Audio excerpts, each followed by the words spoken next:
নমস্কাৰ লৈ আহিছে এই মুহূৰ্তৰ গুৰুত্বপূৰ্ণ খবৰ পবিত্ৰ বৰদিনৰ দিনা পোন প্ৰথমবাৰৰ বাবে গীৰ্জাঘৰত পদাৰ্পণ কৰিছে প্ৰাক্তন এনডিএফবি নেতা বি.আৰ. ফেৰেংগাৱে ৰঞ্জিত বসুমতাৰীয়ে।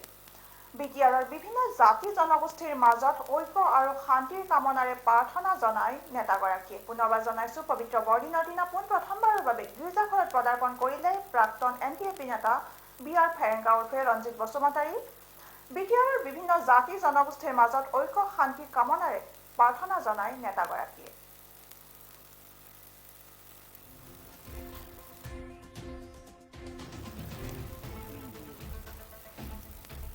জংঘলৰ পৰা ওলাই আহি প্ৰথমবাৰৰ বাবে গীৰ্জাঘৰত পদাৰ্পণ কৰিলে এনডিএফবি নেতা ৰঞ্জিত বসুমতাৰী ওৰফে বি.আৰ. ফেৰেংগাই।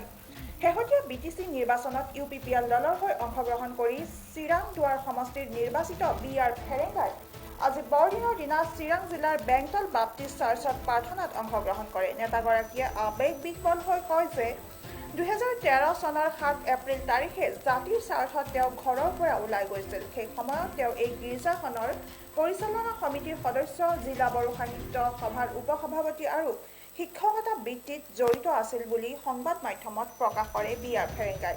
তেওঁ বিটিআৰত বিভিন্ন জনগোষ্ঠীৰ মাজত ঐক্য আৰু শান্তি কামনাৰে প্ৰাৰ্থনা জনায় বুলিও সদৰি কৰে।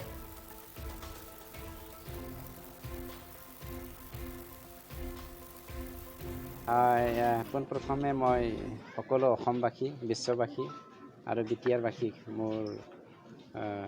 মোৰ ফালৰ পৰা পবিত্ৰ বৰদিনৰ শুভেচ্ছা মই জ্ঞাপন কৰিলোঁ। আজি খুব ভাল লাগিছে।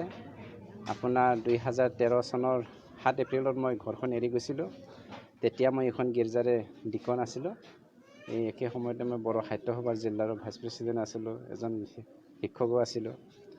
যিয়ে নহওক আজি ভাল লাগিছে আকৌ আপোনালোকৰ লগত একেলগে থাকি ঈশ্বৰৰ নামত প্ৰাৰ্থনা কৰিবলৈ পায় আৰু সকলোকে শুভেচ্ছা জ্ঞাপন দিবলৈ পায়। আজি এই মুহূৰ্তত আপুনি সমষ্টিবাসীৰ বা বিটিচিৰ হৈ কি বিচাৰিব? মই সেইটোৱে বিচাৰোঁ, কিয়নো ঈশ্বৰে সদায় আমাৰ লগত থাকক আৰু সকলোকে মংগল কৰক। আমি আজি নতুন চৰকাৰ গঠন কৰিছোঁ।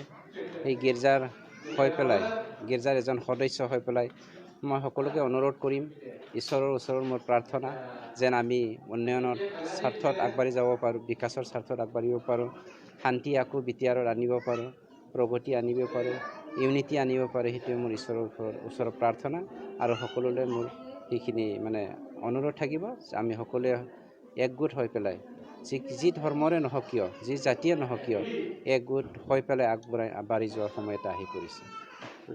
Thank you. পোনপ্ৰথমে মই